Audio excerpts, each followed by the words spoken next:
julho de 2020. Estamos a começar agora a live desta noite. Eu falei a começar de propósito, porque eu tenho ouvido muito os irmãos de Angola, né, que é aquele problema de Angola. Os angolanos acham interessante que eles falam um português de Portugal, né? Estamos a começar nesta noite, eu diria normalmente começando, né? Mas amém. Então, os irmãos se preparem aí, porque certamente essa forma de culto que nós estamos sendo obrigados a adotar é diferente da nossa maneira normal de nos congregar, né? Mas devemos estar preparados para tudo. Aquilo que Deus colocar à nossa disposição é o que faremos, é o que usaremos. Então, eu até estive comentando esta semana que vejo que alguns irmãos novos que ainda não estão autodisciplinados no sentido de se programarem para a participação na live, no culto. É um culto, né? Deus está observando. Podem ser de repente distraídos ou atraídos para outra programação exatamente no horário da live. Então, os irmãos aí estejam prevenidos, vigiando, porque nada acontece por acaso, né? Se alguém lhe chamar para alguma coisa, por mais importante que seja, no horário da live, você já deve desconfiar que pode ser uma distração espiritual, né? Alguém quer lhe afastar desse culto, ainda que seja um culto online, virtual, mas agrega alguma coisa à nossa vida cristã, à nossa espiritualidade, à nossa vida espiritual.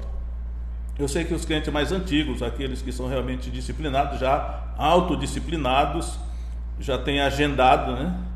Colocado na sua agenda os dias e os horários das lives, dos cultos, na expectativa que Deus nos conceda voltarmos a qualquer momento a nos reunir. Não sabemos se isso vai acontecer, e mesmo se acontecer deve ser com restrições, mas devemos perseverar, né, neste tempo, para que ninguém vá se esfriando, né? Vá se esfriando, daqui a pouco a pessoa já nem se lembra mais, não cultua mais a Deus, e é assim que as coisas acontecem. Então hoje à noite damos graças a Deus porque temos essa liberdade relativa ainda de nos reunir via internet. Graças a Deus pela internet ainda temos essa relativa liberdade no Brasil, né? Por enquanto podemos nos comunicar virtualmente. E não estou vendo os irmãos, gostaria de vê-los, mas não estou vendo, os irmãos estão aí me vendo, né? E espero que ao final desta live, que é um culto, todos estejam mais animados, né? Motivados, encorajados a prosseguir, não perder a fé, né? A nossa fé tem que ser realmente cultivada, tem que ser alimentada para não se enfraquecer, manter a nossa fé viva. Aquela fé que nós tivemos desde o princípio tem que ser mantida viva, para que nós não venhamos ter prejuízo. Então, vamos hoje ao estudo desta noite, de maneira assim bastante informal, né? Eu quero ler alguns versículos aqui que estão em Atos, capítulo 1. Vamos ler alguns versículos aqui e vamos extrair algumas lições. Diz assim, desde do primeiro capítulo, primeiro versículo, né? Diz assim: fiz o primeiro tratado, ó Teófilo, isso é Lucas que está escrevendo, né? Acerca de tudo que Jesus começou não só a fazer, mas a ensinar, até o dia em que foi recebido em cima, depois de ter dado mandamentos pelo Espírito Santo aos apóstolos que escolhera, aos quais também depois de ter padecido, se apresentou vivo, com muitas infalíveis provas, sendo visto por eles por espaço de 40 dias, falando das coisas concernentes ao reino de Deus. Então, Jesus, já depois de ressuscitado, vemos aqui que o que estava na mente de Jesus era o reino de Deus, né? Ele falava para os discípulos ali, os 12, aqui está se vendo, aos apóstolos, que escolheram os 12 apóstolos. Aqui no caso só havia 11, porque Judas havia se desviado, mas o que estava no coração de Jesus era o reino de Deus, né? Falando das coisas concernentes ao reino de Deus. E isso é muito coerente na vida de Jesus, porque quando Jesus começou o seu ministério, é por isso que Lucas começa dizendo assim: é tudo que Jesus começou não só a fazer, mas a ensinar. Então Jesus começou a ensinar, dizendo assim: arrependei-vos, porque o reino de Deus está próximo. Então sempre o tema da mensagem de Jesus era o reino de Deus. E ele contou várias parábolas, né? O reino de Deus é como se... Aí ele contava uma parábola. Então, o tema central da mensagem de Jesus é o reino de Deus. E às vezes eu fico pensando assim, não era a democracia de Deus, né? Não era a república de Deus, mas era o reino de Deus. Porque o reino de Deus é Deus que é o rei, né? Tudo que existe na terra deveria ser uma cópia do que há no céu, até a forma de governo. Só que Deus é justo, né? Então, ele estava falando, o tema que ele sempre se ocupou foi o reino de Deus, e falando ali para os discípulos. Aí continua: estando com eles, ou seja, os discípulos, determinou-lhes que não se ausentassem de Jerusalém, mas que esperassem a promessa do Pai, a qual disse ele: de mim ouviste. Então ele orientou os discípulos, né, a não se ausentarem de Jerusalém, mas que esperassem a promessa do Pai.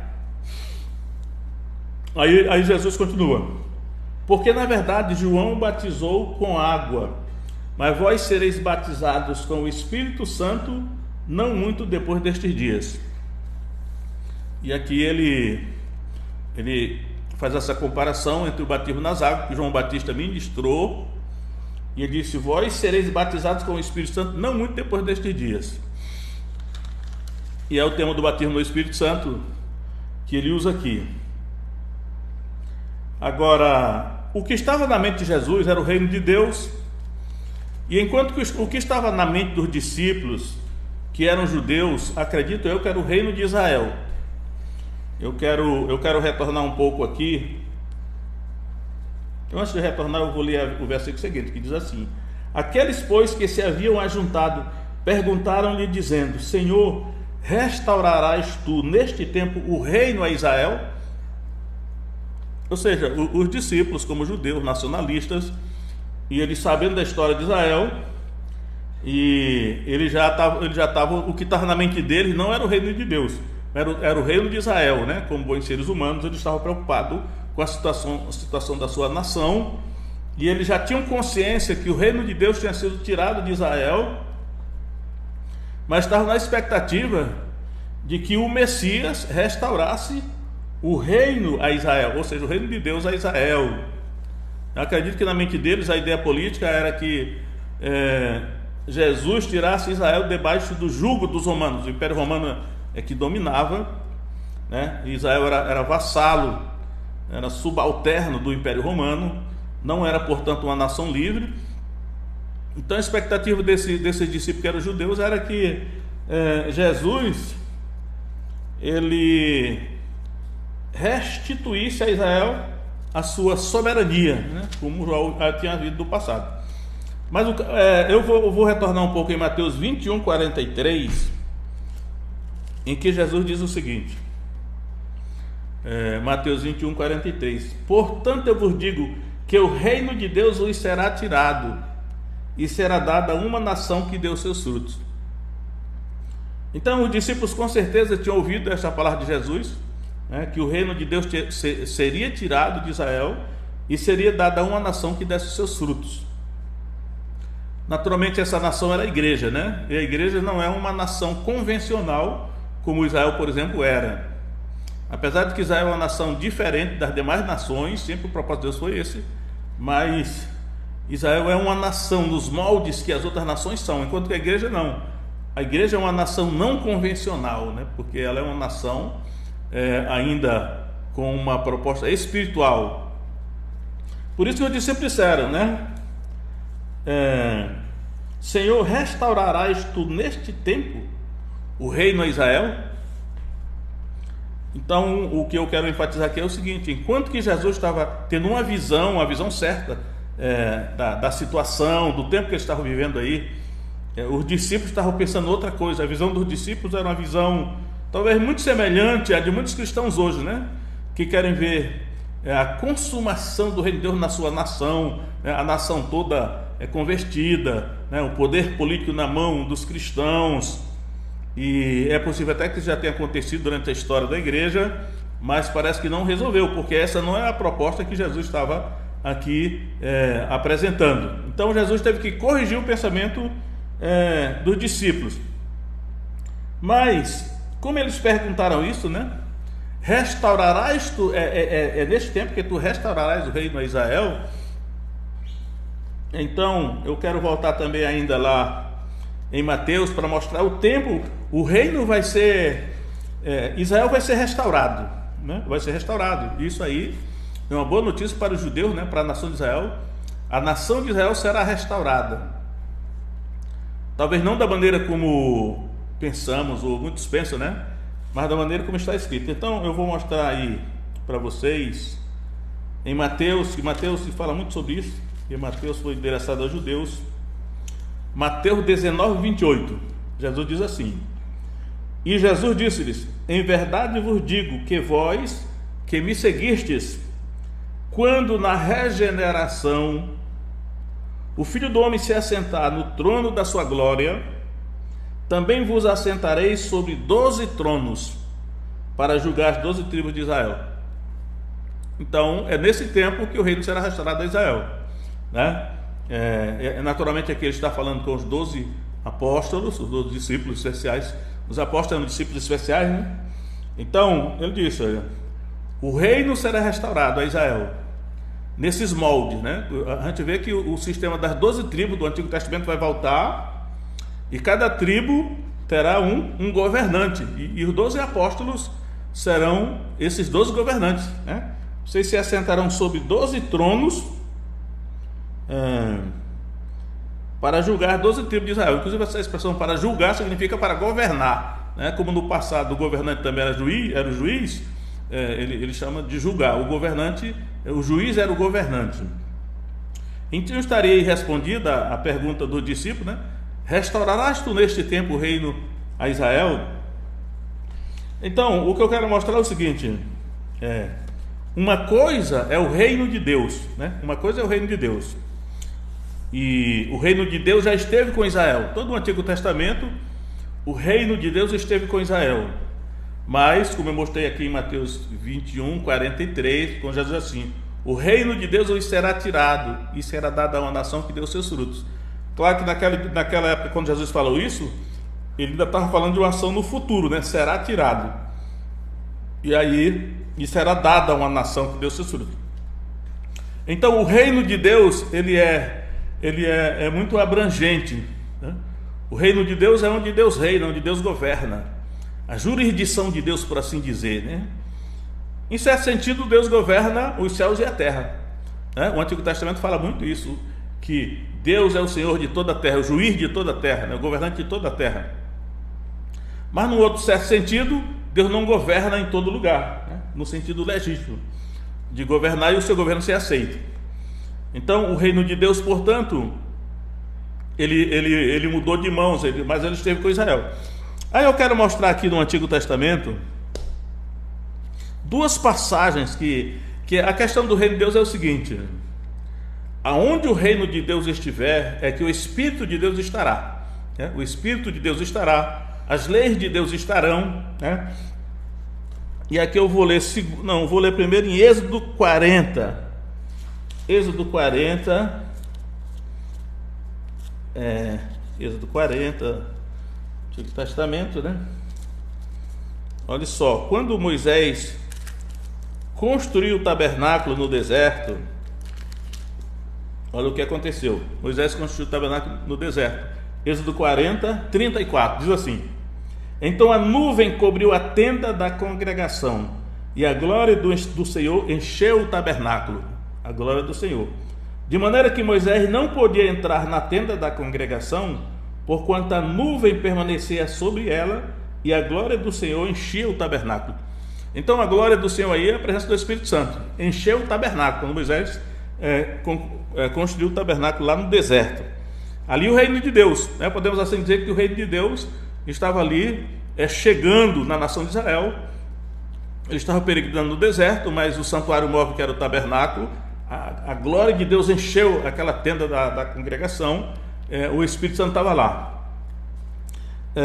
Porém, em 2º livro de Crônicas, vamos ver, 2º livro de Crônicas 7, que agora é o templo, não é mais um santuário móvel, né? Agora é um santuário fixo, que é o templo de Jerusalém, que Salomão construiu. Então, 2º livro de Crônicas 7, verso 1, diz assim: E acabando Salomão de orar, desceu o fogo do céu e consumiu o holocausto e os sacrifícios, e a glória do Senhor encheu a casa. Veja novamente, lá a glória do Senhor encheu o tabernáculo, né? E aqui a glória do Senhor encheu a casa, que é o templo. E os sacerdotes não podiam entrar na casa do Senhor, porque a glória do Senhor tinha enchido a casa do Senhor.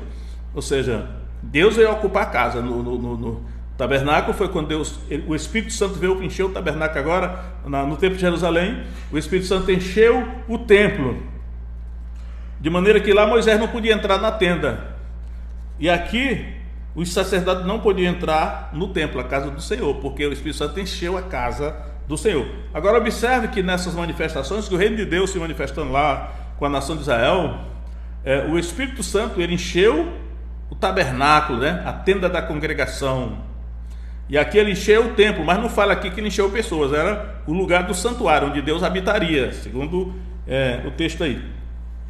Agora observe o paralelo disso que nós vamos encontrar aqui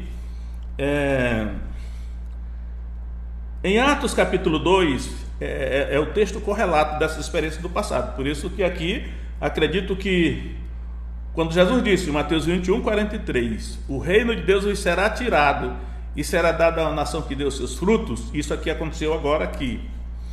Atos capítulo 2, verso 1: E cumprindo-se o dia de Pentecostes, estavam todos concordemente no mesmo lugar, e de repente veio um som como de um vento veemente e impetuoso, e encheu toda a casa em que estavam assentados. Observe que a expressão é muito semelhante lá do Antigo Testamento. Lá encheu o tabernáculo, a tenda da congregação, lá encheu a casa do Senhor, né, o templo de Jerusalém, e agora aqui um vento veemente e impetuoso encheu toda a casa em que eles estavam assentados. Eles estavam assentados numa casa, naturalmente eles estavam no 2º andar, né? No cenáculo. Era um local bastante espaçoso, cabia muita gente que estava ali orando.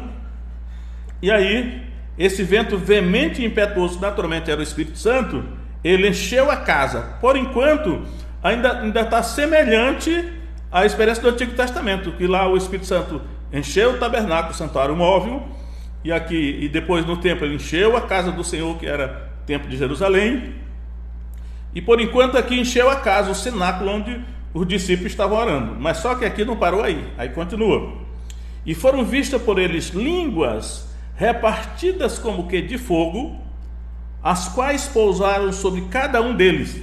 Aí vem a diferença agora. E todos foram cheios do Espírito Santo. E isso aqui não tem no Antigo Testamento, né? Lá o Espírito Santo encheu o tabernáculo, encheu a tenda, encheu a casa do Senhor, encheu o templo de Jerusalém. Mas agora, essa manifestação do Espírito Santo aqui é coletiva, né? Ele veio coletivamente, é uma manifestação sobre um grupo de pessoas. Todos foram cheios do Espírito Santo e começaram a falar noutras línguas, conforme o Espírito Santo lhes concedia que falasse.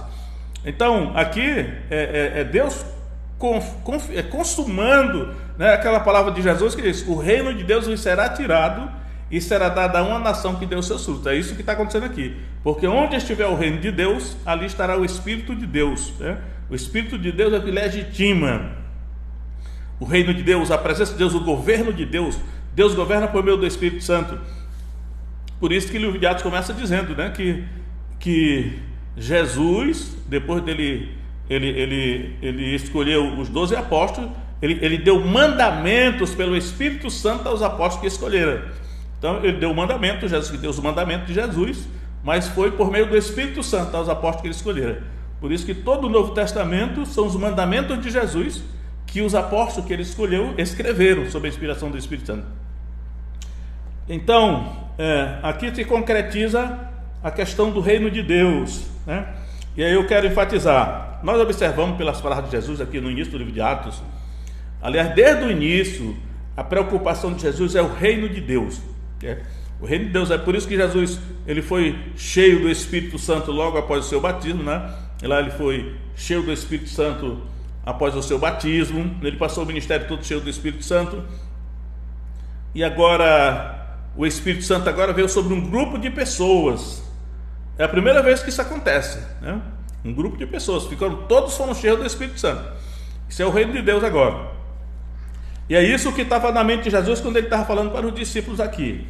Só que os discípulos estavam pensando em outra coisa. Eles estavam pensando num reino político, né? No reino temporal, que é o mesmo pensamento que muitos cristãos têm hoje, né? Pensam assim na consumação, na manifestação do reino de Deus, quando Deus estiver governando politicamente uma nação, né? E muitos lutam para que essa nação, no caso do Brasil, ela tenha um presidente cristão, ou tenha as autoridades todas sejam cristãs, as instituições sejam todas cristãs. Só que isso aí não foi o que Jesus mandou, né? Isso aí é o pensamento que os discípulos tinham também aqui. Senhor, este o tempo em que restaurarás o reino a Israel, voltando para o capítulo 1 de Atos. Aí Jesus responde da seguinte maneira, em Atos 1, agora o verso 7. Disse-lhes Jesus, né? Não vos pertence saber os tempos ou as estações. Aí eu quero parar um pouco aqui, porque os tempos e as estações que ele falou aqui, no grego é cronos e kairos, né? Na verdade, todos dois significa tempo, né?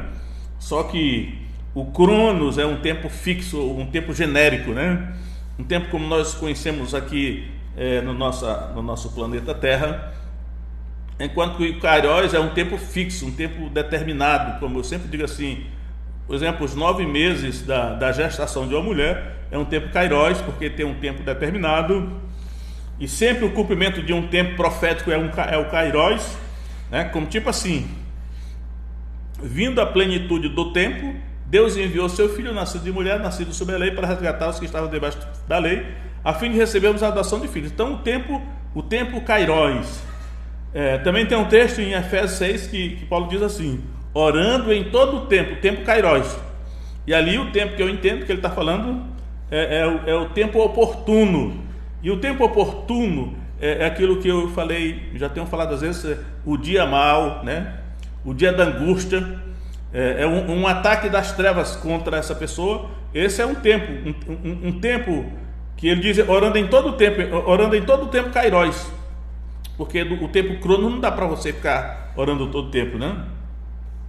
Então, Jesus disse, não vos pertence saber os tempos, as estações. Por que eu estou falando isso aqui? Porque em Mateus capítulo 24, quando os discípulos perguntaram a Jesus, Senhor, quando sucederão estas coisas? E que sinal haverá da tua vinda e do fim desta era? Aí Jesus respondeu, e no verso 36, Jesus diz assim, mas daquele dia e hora ninguém sabe, nem os anjos, né, nem o filho, senão o pai. Então, essa questão de preocupação com o tempo. Os discípulos perguntaram, né? Quando serão essas coisas? Que sinal haverá da tua vinda e do fim desta era? Os discípulos sempre preocupados aqui com a questão do tempo da consumação de todas as coisas, né? O tempo em que esta era vai ter fim, né? O tempo da vinda de Jesus, que é a parousia, o tempo da destruição de Jerusalém, que isso já aconteceu, né? E aqui ele diz o tempo que o reino será restaurado a Israel. Eles sabiam disso, que o reino ainda seria restaurado a Israel. Então eles estavam muito preocupados com a questão de tempos. É por isso que Jesus falou, não vos pertence saber os tempos cronos e os tempos kairos, que o Pai estabeleceu pelo seu próprio poder. Eu gosto mais da tradução que diz assim, pela sua exclusiva autoridade. É impressionante que Jesus tenha dito isso, né? Ele disse, olha, ele está dizendo assim, vocês não devem estar preocupados nesse momento com essa questão do tempo, de tempo, né, que vai acontecer isso ou aquilo, porque isso aqui, nesse momento agora, pelo menos 2000 anos, Jesus estava falando isso não é o mais importante agora, porque o Pai estabeleceu pela sua exclusiva autoridade. E quando ele diz exclusiva autoridade, ele está remetendo lá para Mateus 24:36, porque ele disse, nem o Filho sabe o dia, esse dia da vinda, né? Nem os anjos sabem, mas só o Pai é que sabe. Portanto, ele diz assim, olha, o Pai tem uma autoridade exclusiva. É bom pensar nisso aí, né? E o Pai tem autoridade exclusiva. Por isso Jesus disse, o Pai é maior do que eu, né? Então, aqui ele repete essa ideia da autoridade exclusiva do Pai. Então ele está dizendo aqui, e aí hoje, depois de quase 2000 anos que Jesus falou isso, hoje eu penso, o tempo hoje é um pouco diferente, porque naquele tempo realmente parecia que não era muito importante, está muito preocupado assim, com datas, com tempos, e hoje também é a mesma coisa. Eu percebo que se nós nos fixarmos demais em tempos ou datas, né, o cumprimento de tempos, ou quando coisas vão acontecer, nós podemos ficar tão fixados nisso, fissurados nessas ideias de quando as coisas irão acontecer, que nós nos esqueceremos de fazer, aí eu entro aqui, a missão da igreja.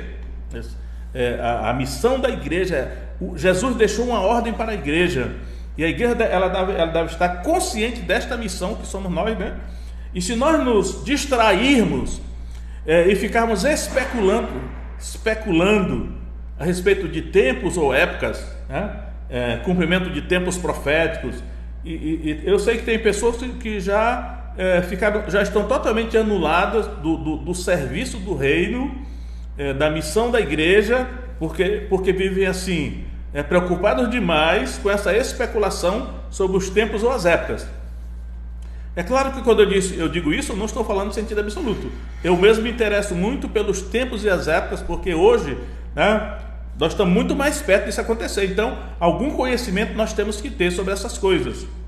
Mas não podemos esquecer de que a prioridade é a missão da igreja, é fazer o que Jesus mandou.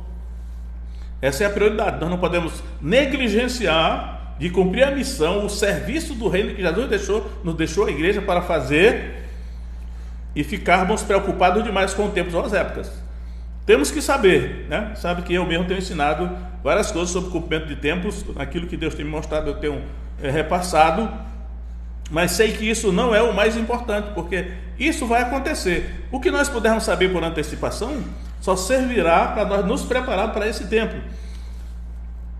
Tem um texto, eu acredito que é em Romanos 13, onde Paulo disse assim, que já é hora de despertar do sono, porque a nossa salvação está agora mais próximo de nós do que quando nos tornamos crentes.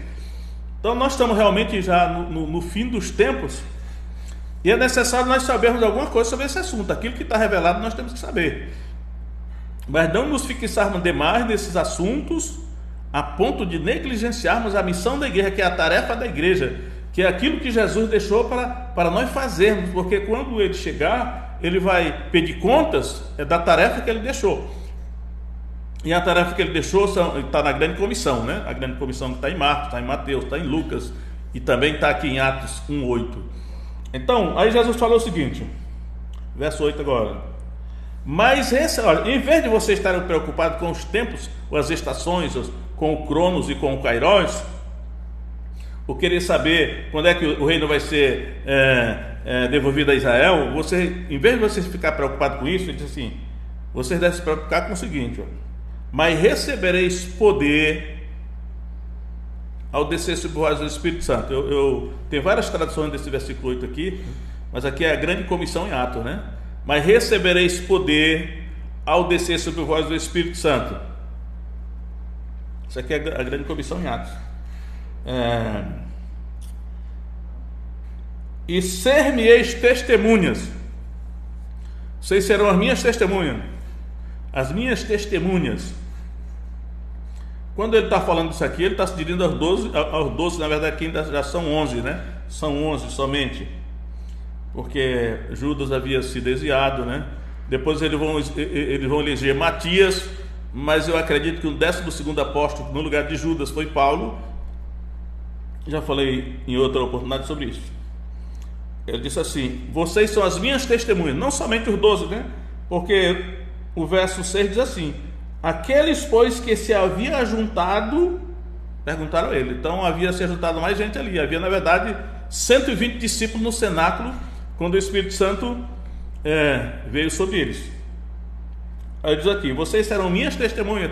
Então o que ele está dizendo é o seguinte: olha, não se preocupem demais com esse negócio de data, os tempos, né, cronos ou kairos, que o Pai reservou pela sua exclusiva autoridade, porque o que é mais importante agora é vocês cumprirem essa missão aqui. Vocês serão minhas testemunhas. É claro que aquilo que o princípio na Bíblia é assim: Deus fala para os líderes e os líderes transmitem para os demais que estão debaixo de sua liderança, né? É por isso que assim, ao anjo da igreja em Éfeso escreve, aí depois ele fala por liderado. Então, ainda que ele tenha falado para os 11 apóstolos aqui, ou para mais alguns que estavam ali, mas por extensão esses líderes vão repassar a missão para os outros, até chegar a nós hoje. Aí diz assim: vocês serão minhas testemunhas, que é Marte, né? Marte, o martírio, tanto em Jerusalém. Ele disse: olha, vocês serão minhas testemunhas tanto em Jerusalém, era a capital, como em toda a Judéia. Então não é só Jerusalém, toda a Judéia, a região toda a Judéia, como em toda a Judéia e Samaria. Se nós pegarmos o mapa da Terra Santa, nós vamos ver a Judéia, a Samaria, e na sequência vem a Galiléia. E aí esperavam que ele dissesse assim: tanto em Jerusalém como em toda a Judéia e Samaria e na Galiléia. Mas em vez de dizer na Galiléia, disse até os confins da terra. A verdade é que a expressão no grego é até as últimas terras. Escatós, de escatologia é último, né? Então ele faz escatos tes geis, até as últimas terras. Então, começando por Jerusalém. O evangelho começou em Jerusalém. Depois que Jesus, os apóstolos estavam lá, o Espírito Santo desceu lá em Jerusalém. Disse: agora vocês vão toda a Judéia, a Samaria. Aí ele pulou por cima da Galiléia e disse assim: e até as últimas terras. Escatos tes geis, as últimas terras. Ele disse aqui: olha, isso aqui é a missão da igreja. É nisso que vocês devem se preocupar, né? Você deve se preocupar com essas coisas aqui e não ficar fissurado ou fixado em tempos ou épocas. Embora isso seja importante, ter o seu lugar, né? Mas não devemos, isso pode se tornar uma distração e nos tornar inoperantes, né? Infrutíferos no serviço do reino, que é exatamente cumprir essa missão aí. E na grande comissão ele vai dizer assim, em Marcos ele diz: ide por todo mundo, pregar o evangelho a toda criatura, quem quer e for batizado será salvo, quem não quer será condenado. Em Mateus ele diz: indo, fazei discípulos de todas as nações, batizando-os em nome do Pai, do Filho e do Espírito Santo, ensinando-os a guardar todas as coisas que vos tenho mandado. Então essa é a missão da igreja. Agora, só que tem uma coisa aqui que eu quero chamar a atenção, é o seguinte: Jesus havia falado antes, nessa questão do Espírito Santo, ele falou: ficai, porém, na cidade de Jerusalém, até que do alto seja revestido de poder, né? Esperasse a promessa do Pai, a qual de mim ouvistes, é o Espírito Santo. Aí ele falou: porque vocês serão batizados do Espírito Santo, não muito depois deste dia. Então ele está enfatizando o Espírito Santo. É como ele se tivesse dito o seguinte: não se iludam. Essa tarefa que eu estou dando para vocês, ela só pode ser cumprida por meio do Espírito Santo. E aí eu quero mostrar um detalhezinho aqui sobre este assunto, que está em Atos capítulo 4. Veja que todos foram cheios do Espírito Santo lá em Atos capítulo 4. Em Atos capítulo 2, né? Quando chega em Atos capítulo 4, veja que os apóstolos estavam lá nessa reunião aqui, nessa segunda reunião em Atos capítulo 4. Eles já tinham sido cheios do Espírito Santo lá em Atos 2. Agora, novamente, estão reunidos com a igreja. Eles oram. Olha o que acontece. Atos 4:31. E tendo orado, moveu-se o lugar em que estavam reunidos, e todos foram cheios do Espírito Santo e anunciavam com ousadia a palavra de Deus. Então eu quero destacar a palavrinha aqui, é o seguinte, ó. A palavrinha ousadia, é aqui que está o que da situação. Retornando um pouco antes, no capítulo 4 de Atos, no verso 13, quando Pedro e João estão discursando lá dentro do Sinédrio, olha só, em Atos 4:13, diz assim: então eles, vendo a ousadia, pega a palavrinha ousadia. A palavrinha ousadia é a palavra grega parresia. Parresia, essa palavrinha aí. Ousadia, ela pode ser traduzida por ousadia, intrepidez, confiança. Então o Sinédrio, então vendo eles a ousadia de Pedro e João, ousadia, intrepidez, coragem, confiança, informado de que eram homens sem letras e indoutos. Eu sou tentado a dizer o seguinte, que está no original aqui, agramates idiotes, ou seja, a tradução literal seria: eles sabiam que Pedro e João, eles eram analfabetos e idiotas. Esse é o que está no original. Analfabeto porque não estudaram, por isso que é agramates, sem letras, e idiotes, de pouca inteligência. É muito ofensivo traduzir desse jeito, né? Os apóstolos. Eu acredito que não eram, o que nós entendemos hoje por essas palavras pode ser até que seja um pouco diferente, né? Mas é o que está aqui no original. Então, eles vendo a ousadia de Pedro e João, informado de que eram homens sem letras e indoutos, amenizou, né? Maravilharam-se e reconheceram que eles haviam estado com Jesus. Mas o que eles viram foi a ousadia, parresia. Essa ousadia significa a presença do Espírito Santo. E aí nós vamos agora para a oração da igreja primitiva. Essa oração da igreja primitiva, que aqui é um registro do conteúdo da oração da igreja primitiva, eu vou ler só o final da oração da igreja primitiva que está registrado. Então, Atos 4, 29, eles terminam a oração dizendo assim: agora, pois, ó Senhor, olha para as suas ameaças e concede aos teus servos que falem com toda a ousadia a tua palavra. A palavra ousadia, parresia, novamente está aqui a palavrinha. É o que eles pedem a Deus. Aí diz lá. E aí diz: enquanto estendes a tua mão para curar e para que se façam sinais e prodígios pelo nome do teu santo filho Jesus. Agora veja: e tendo orado, moveu-se o lugar em que estavam reunidos, e todos foram cheios do Espírito Santo novamente, e anunciavam com ousadia, parresia, a palavra de Deus. E aqui anunciavam, lalém, significa falar, simplesmente é isso. Eles não falavam pregavam, né, que é o querigma, eles não falavam pregavam, nem falavam ensinavam, porque também são termos técnicos que se referem a um arauto, uma pessoa chamada especialmente, não é para todo mundo, mas no original aqui é lalém, falar, só falava, ou seja, todos eles podem falar, qualquer cristão pode falar, não sei que seja mudo, né? É assim, falavam com ousadia a palavra de Deus, só que eles falavam com ousadia a palavra de Deus, né? E aí, eu ainda quero mostrar em Efésios capítulo 6, essa palavrinha vai aparecer lá.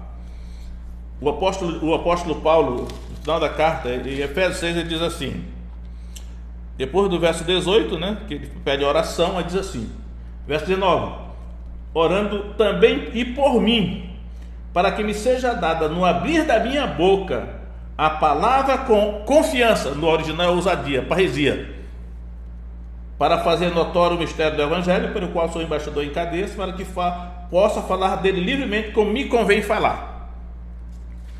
E ainda em Colossenses capítulo 4, verso 2, Paulo diz assim: perseverar em oração, velando nela com ação de graças, orando também juntamente por nós, para que Deus nos abra a porta da palavra, a fim de falarmos do mistério de Cristo, pelo qual estou também preso, para que eu manifeste como me convém falar. Olha só, aqui não aparece a palavrazinha parresia, ousadia, intrepidez, confiança. Ele diz assim, para que eu manifeste como me convém falar. Aí está implícita a palavra parresia, me convém falar com ousadia, com autoridade, com confiança. Quando Jesus ensinava em Mateus capítulo 7, termina lá dizendo assim, que que a multidão se admirava do ensino de Jesus, porque via que ele ensinava com autoridade e não como os escribas. Então, o que eu estou querendo aqui chamar a atenção é que Jesus ele falou o seguinte, ele disse para os discípulos não se fixar demais em tempos ou datas, mas que eles tinham que cumprir a missão, que era pregar o evangelho, falar o evangelho, anunciar o evangelho. E aqui no caso era falar, porque é para todo mundo falar, pregar não é para todo mundo, ensinar não é para todo mundo. Aí, só que ele disse assim, olha, não é a palavra humana, não é a palavra humana que vai converter ninguém, a palavra humana não vai converter ninguém,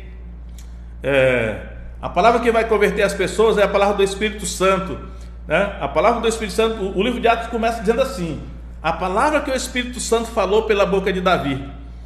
E aí, a verdadeira evangelização, né, é o Espírito falando pela boca do crente. Ou seja, quando é o Espírito Santo que está falando pela boca do crente, ele fala com autoridade, com ousadia. Por isso que essa palavrinha parresia aparece nesses contextos. Jesus está dizendo, olha, não saiam para pregar, até que vocês sejam revestidos do poder do alto.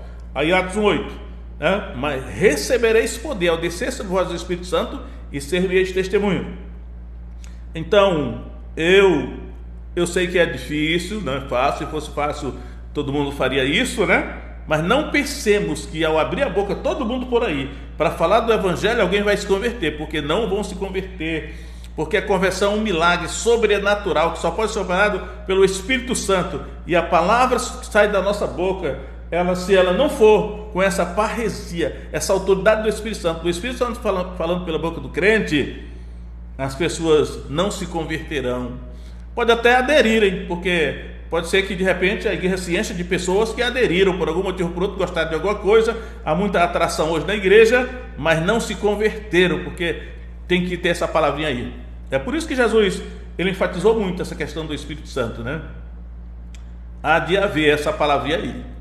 E aí, quando nós vemos aqui o contexto, é assim: primeiro a igreja ora. Quanto tempo ele vai orar, eu não sei, porque no caso dos discípulos lá no cenáculo, eles passaram 10 dias naquela vigília de oração.